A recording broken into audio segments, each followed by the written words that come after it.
Free speech is the freedom that makes all other freedoms possible. You cannot have a proper democracy. You cannot have an open society. You cannot work out how you live with diversity.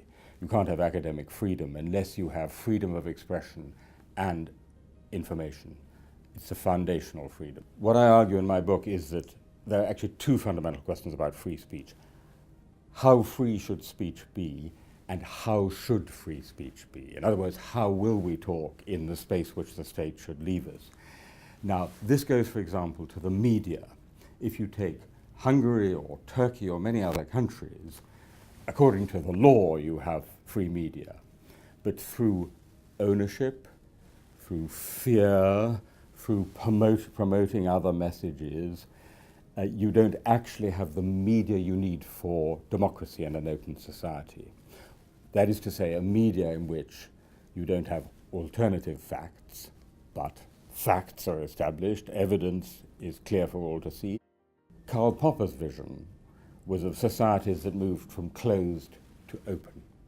What we're now experiencing in many, many places around the world, India, Turkey, Hungary, Poland, many other places, is a movement from open towards closed. And to some extent, it's a fear and resentment of the challenge and uncertainty and difficulty of an open society.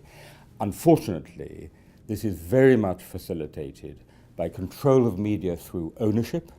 So it's not directly the censoring state like the old Soviet Union, but through ownership, and the sheer proliferation of platforms, the fragmentation of the internet, which on the one hand allows more people to speak, but on the other hand allows you only to hear the like-minded people, the people who share your prejudices.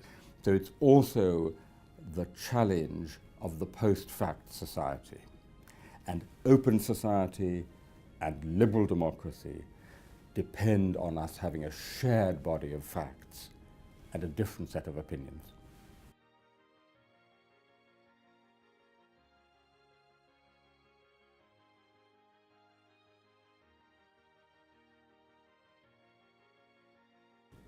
For us as academics, writers, intellectuals, journalists, the first step is to work out what's going on and to explain accurately, carefully, analytically what's going on.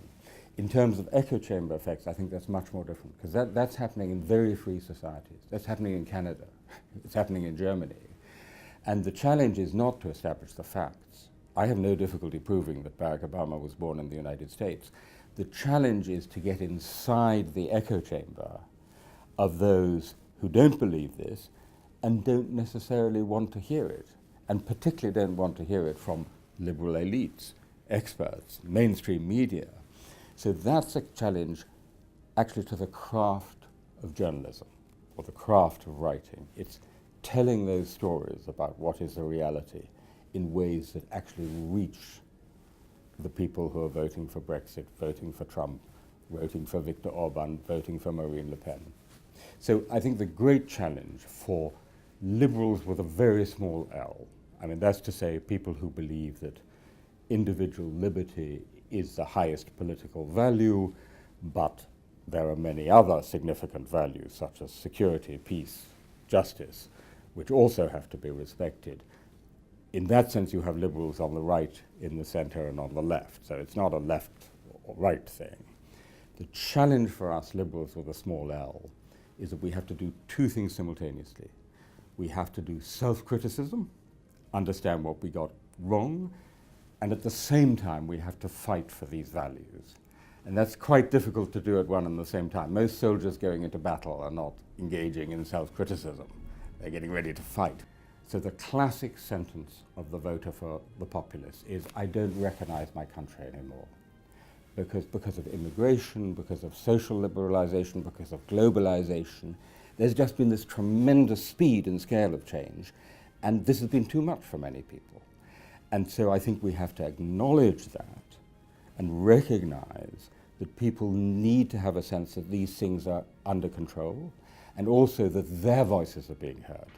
Because I think it's a fair criticism of liberal media, I mean, The Guardian paper I write for, the New York Times, that we didn't pay enough attention to the old white working class in the Rust Belt in the United States or in the north of England. These people were not being heard, and they should have been heard.